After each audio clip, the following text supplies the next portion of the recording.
साथ बदलते भारत की शान।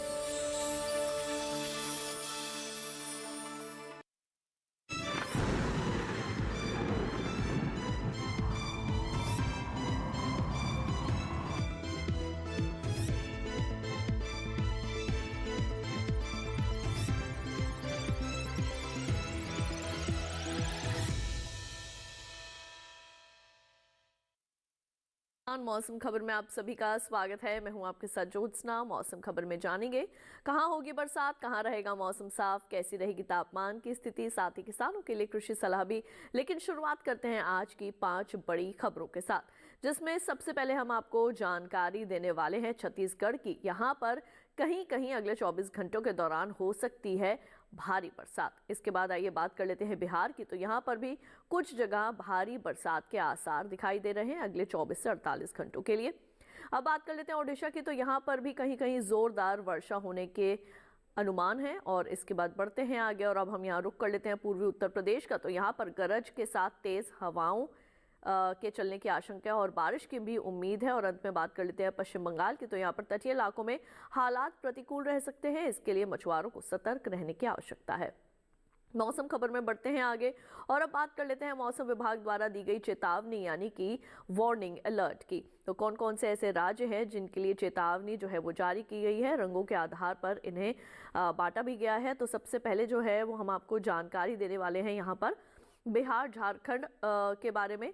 तो यहाँ पर आपको बता दें कि यहाँ पर सबसे ज़्यादा सावधान रहने की आवश्यकता है, क्योंकि अगले 24 से 48 घंटों के दौरान यहाँ पर भारी वर्षा होने की संभावना है। इसके साथ ही अगर बात करें हम छत्तीसगढ़ की, तो यहाँ पर भी काफ़ी तेज़ बरसात हो सकती है।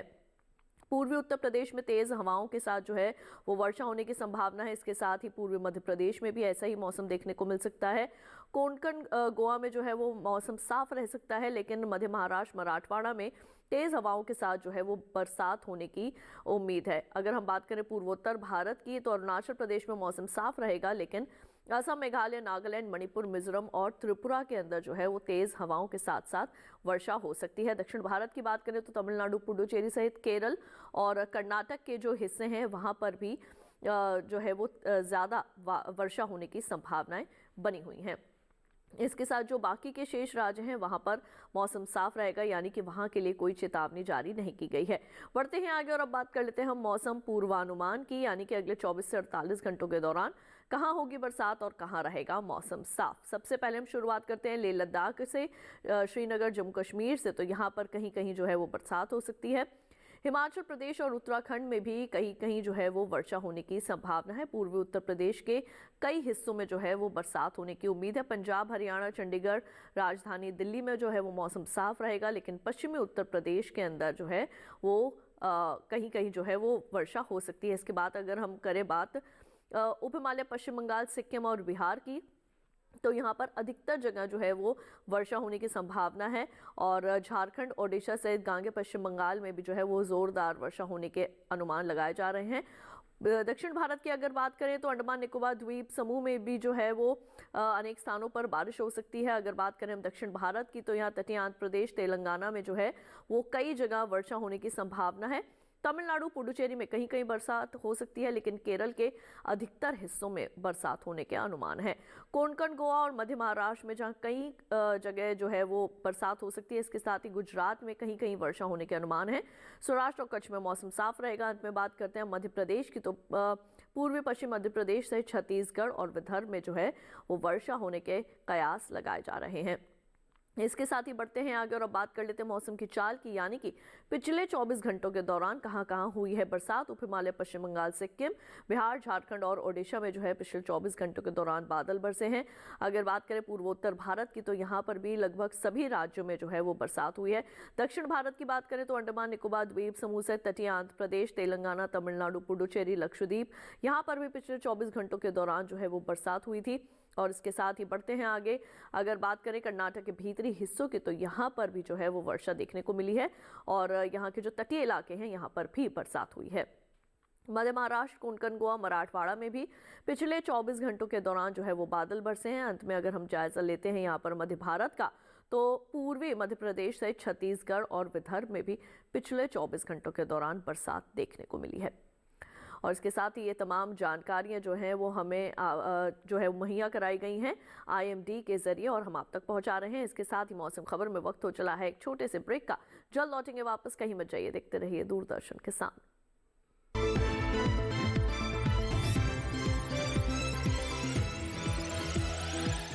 रोज सब्जी का स्वाद बढ़ाए और घर वालों का प्यार पाए। गोल्डी सब्जी मसाले, जहाँ जाए रिश्ते बनाए गोल्डी मसाले।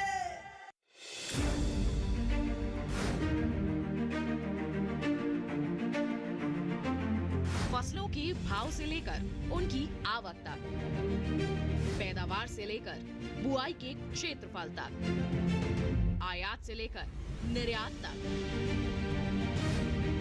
घरेलू से लेकर वैश्विक बाजार तक, मंडियों की सही और ताजा जानकारी पाएं। विशेषज्ञों की राय का लाभ उठाएं। देखिए मंडी खबर सोमवार से शनिवार शाम 5 बजे सिर्फ दूरदर्शन किसान पर।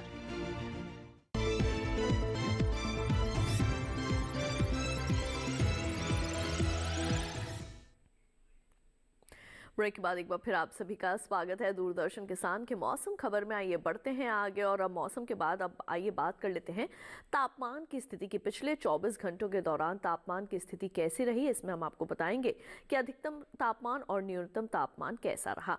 सबसे पहले हम बात करते हैं अधिकतम तापमान से। तो उत्तराखंड में जो है वो अधिकतम तापमान सामान्य की तुलना में 3.1 से लेकर 5 डिग्री सेल्सियस तक ज़्यादा रिकॉर्ड किया गया है। और इसके बाद हम बढ़ते हैं आगे और अब रुख कर लेते हैं हम यहाँ पर जो हमारे दूसरा राज्य है गांगे पश्चिम बंगाल। यहाँ की अगर बात करें तो यहाँ पर भी अधिकतम तापमान 3.1 से लेकर 5 डिग्री सेल्सियस तक कम जो है वो रिकॉर्ड किया गया है। अब इसके बाद हम आपको जानकारी दे देते हैं अपने अगले राज्य की, यानी कि अरुणाचल प्रदेश की। तो यहाँ पर अधिकतम तापमान सामान्य के मुकाबले 5 डिग्री सेल्सियस ज़्यादा देखने को मिला। असम और मेघालय में भी तापमान की ऐसी ही स्थिति देखने को मिली, यानी कि अधिकतम तापमान सामान्य के मुकाबले 5 डिग्री अधिक मापा गया है। नागालैंड मणिपुर की बात करें तो यहाँ पर भी अधिकतम तापमान 3.1 से लेकर 5 डिग्री सेल्सियस तक ज़्यादा रिकॉर्ड किया गया है। इसके साथ ही मिजोरम और त्रिपुरा में भी तापमान की ऐसी ही स्थिति जो है वो देखने को मिली है। इसके बाद अब आपको आइए जानकारी दे देते हैं मध्य महाराष्ट्र के बारे में। तो यहाँ पर अधिकतम तापमान जो है वो सामान्य के मुकाबले 3.1 से लेकर 5 डिग्री सेल्सियस तक कम रिकॉर्ड किया गया है। बढ़ते हैं आगे और अब बात कर लेते हैं हमारे अगले राज्य के बारे में जो कि है पश्चिमी राजस्थान का जैसलमेर। यहाँ पर सबसे अधिक तापमान 39 डिग्री सेल्सियस जो है वो रिकॉर्ड किया गया है। और इसके साथ अब हमने बात कर ली अधिकतम तापमान की। अब आइए आपको न्यूनतम तापमान के बारे में जानकारी देते हैं। लेह लद्दाख गिलगित सहित श्रीनगर जम्मू कश्मीर में न्यूनतम तापमान सामान्य की तुलना में 3.1 से लेकर 5 डिग्री सेल्सियस तक ज़्यादा रिकॉर्ड किया गया है। और इसके बाद बढ़ते हैं आगे अपने अगले शहर की ओर जो है वो रुख कर लेते हैं पूर्वी राजस्थान और हरियाणा, चंडीगढ़, राजधानी दिल्ली की अगर बात करें तो यहाँ पर न्यूनतम तापमान 1.6 से लेकर 3 डिग्री सेल्सियस तक कम रिकॉर्ड किया गया है। और ऐसा ही तापमान पश्चिमी मध्य प्रदेश में भी जो है वो देखने को मिला है, यानी कि न्यूनतम तापमान में थोड़ी बहुत जो है वो गिरावट देखने को मिली है। उप हिमालय पश्चिम बंगाल की अगर बात करें तो यहाँ पर न्यूनतम तापमान सामान्य के मुकाबले 3.1 से लेकर 5 डिग्री सेल्सियस तक ज़्यादा रिकॉर्ड किया गया। और अरुणाचल प्रदेश में भी इसी तरीके का तापमान जो है वो देखने को मिला है। ये हम आपको न्यूनतम तापमान के संबंध में जो है वो तमाम जानकारियां दे रहे हैं। पूर्वी मध्य प्रदेश की अगर बात करें तो यहाँ पर भी न्यूनतम तापमान की जो स्थिति है वो 3.1 से लेकर 5 डिग्री सेल्सियस तक ज़्यादा देखने को मिली है। और इसके बाद साथ ही बढ़ते हैं आगे और अब हम आपको जानकारी दे देते हैं कि सबसे कम तापमान कहाँ रिकॉर्ड किया गया। तो पश्चिमी मध्य प्रदेश के रायसेन में 13.6 डिग्री सेल्सियस न्यूनतम तापमान सबसे कम रिकॉर्ड किया गया है। इसके साथ ही बढ़ते हैं आगे और अब नजर डाल लेते हैं देश के शेष राज्यों के तापमान की स्थिति पर।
और इसके साथ मौसम खबर में वक्त हो चला है एक छोटे से ब्रेक का। जल्द लौटेंगे वापस, कहीं मत जाइए, देखते रहिए दूरदर्शन के साथ।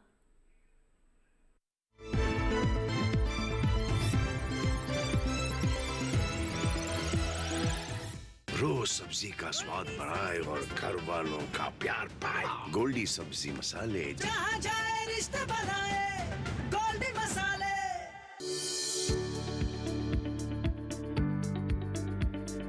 कृषि और पशुपालन है एक दूसरे के पूरक।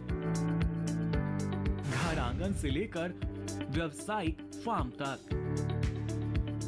मुर्गी पालन से लेकर रेगिस्तान के जहाज तक। बीमारियों से अब पशुपालक ना हो परेशान। विशेषज्ञ करेंगे आपकी समस्या का समाधान। जुड़िए हमसे, पूछिए अपने सवाल। ईमेल के जरिए भी आप हमारे साथ जुड़ सकते हैं। हमारी ईमेल आईडी है ddkisanapc@gmail.com। हमारे टोल फ्री नंबर हैं 1800-113060 और 1800-113061। देखिए अपना पशु चिकित्सक हर रविवार शाम 6:30 बजे दूरदर्शन किसान चैनल पर।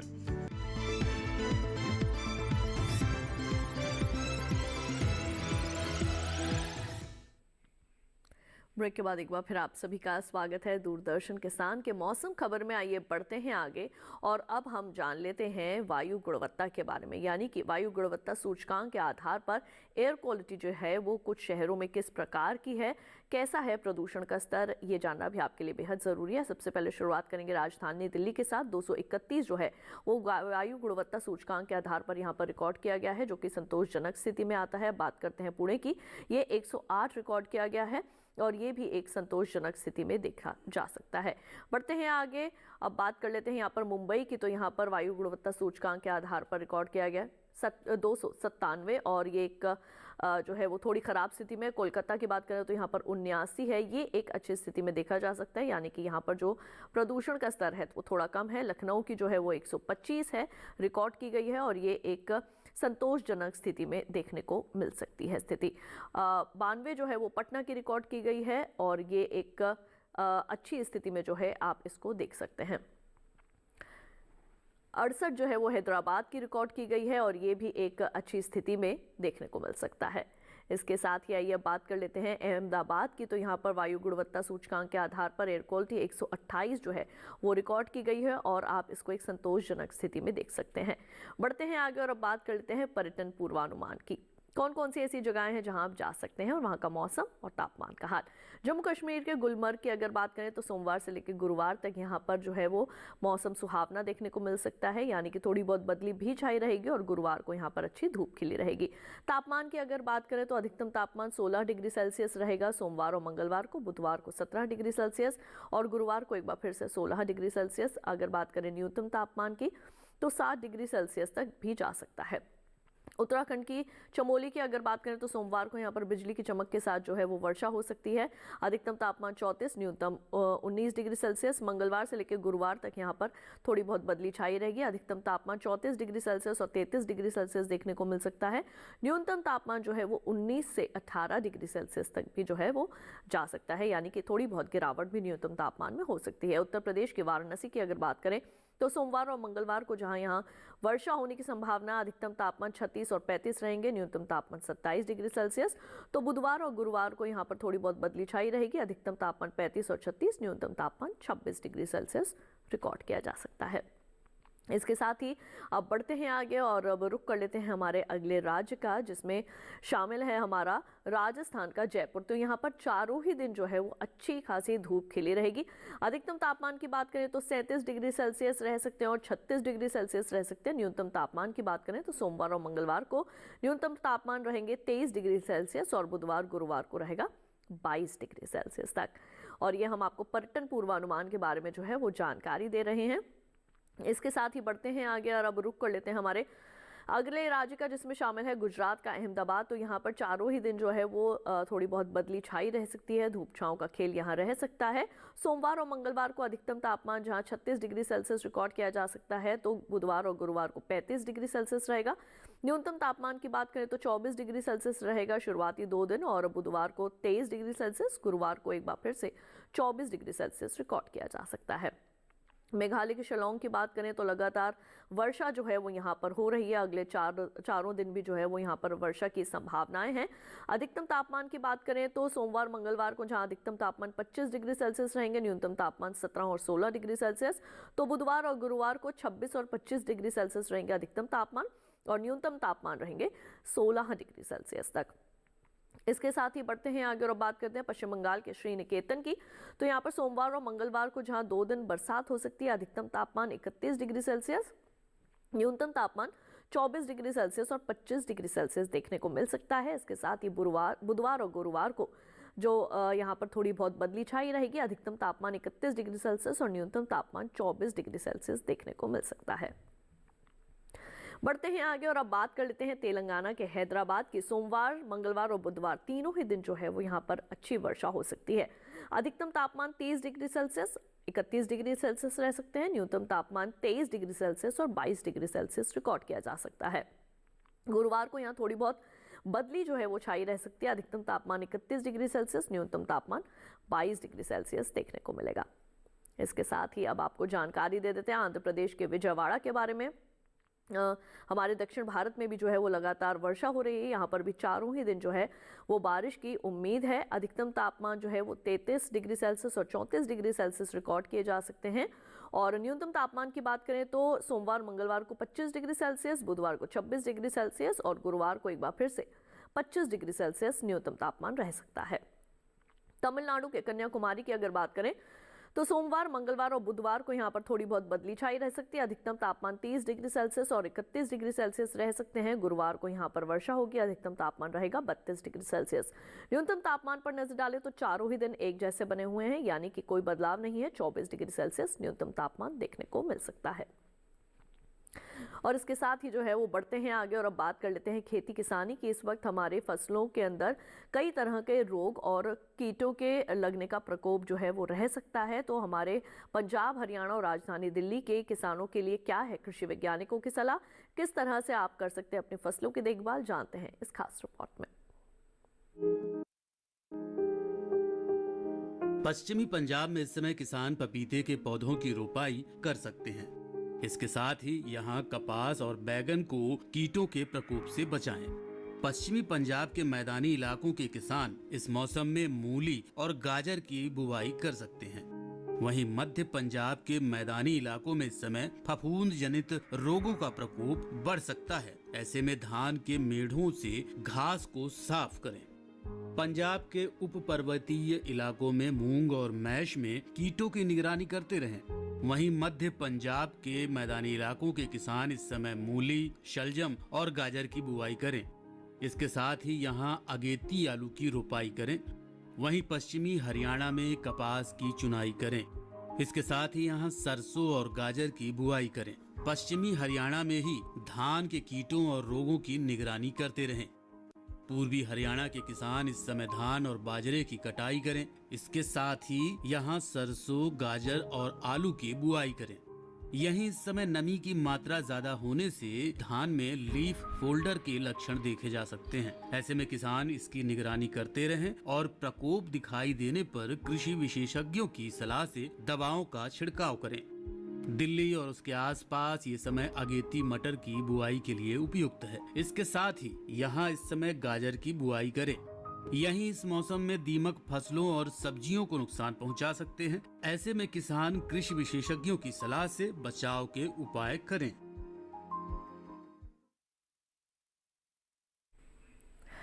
तो ये बात हुई खेती किसानी की, और आपने जाना कि पंजाब, हरियाणा और राजधानी दिल्ली के किसानों को अभी अपनी फसलों का किस तरीके से जो है वो ख्याल रखना है।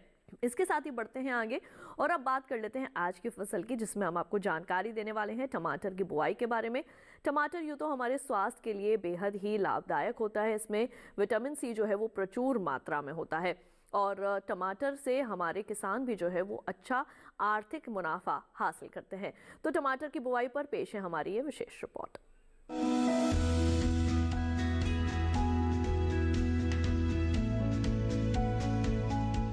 टमाटर के लिए जीवांश वाली बलुई दोमट और दोमट मिट्टी इसके लिए ज्यादा उपयुक्त होती है। 1 हेक्टेयर बुआई के लिए सामान्य किस्म का 400 से 500 ग्राम बीज चाहिए, जबकि संकर किस्म का 150 से 200 ग्राम बीज ही पर्याप्त होगा। जिन किसानों की पौध तैयार हो गई है वो अब इसकी रुपाई कर ले। रुपाई के लिए खेत को अच्छी तरह जोतकर मिट्टी को भुरभुरा बना ले और क्यारियां तैयार कर ले। हर क्यारी 0.75 मीटर चौड़ी और जरूरत के हिसाब से 5 से 10 मीटर लंबी हो सकती है। ध्यान रहे कि सीमित बढ़वार वाली फसल के लिए कतार से कतार के बीच की दूरी 60 सेंटीमीटर और पौध से पौध की दूरी 45 सेंटीमीटर होनी चाहिए, जबकि असीमित बढ़वार वाली फसलों में कतार से कतार की दूरी 75 सेंटीमीटर और पौध से पौध के बीच की दूरी 50 सेंटीमीटर होनी चाहिए। रुपाई दोपहर बाद करना ज्यादा बेहतर रहेगा। रुपाई के तुरंत बाद जरूरत हो तो हल्की सिंचाई कर दे। बाद में जब भी आवश्यक हो तो पानी देते रहे। खरपतवार नियंत्रण के लिए समय समय पर निराई गुड़ाई करते रहे। टमाटर में कई तरह की बीमारियां भी लग सकती है। झुलसा रोग में पुरानी पत्तियां पीली हो जाती है। टमाटर की फसल में विषाणु से फैलने वाला मौजिक रोग भी खतरनाक है। इसमें पत्तियां सिकुड़ जाती हैं और पौधों की बढ़वार रुक जाती है। रोकथाम के लिए सिकुड़ी पत्तियों को उखाड़ कर जला दे। टमाटर में पत्ती, तना और फल भेदक कीट लगते हैं। इससे ग्रसित पत्तियां गिर जाती हैं। रोकथाम के लिए विशेषज्ञों की सलाह पर उचित दवाओं का छिड़काव करें।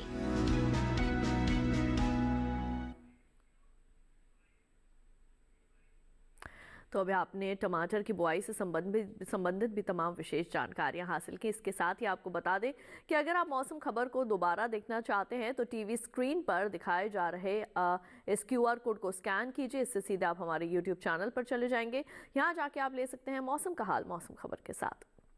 और इसके साथ ही आज के लिए मौसम खबर में बस इतना ही। उम्मीद है मौसम खबर से आप सभी को मदद मिल रही होगी। फिलहाल के लिए दीजिए इजाजत। देखते रहिए दूरदर्शन किसान। नमस्कार।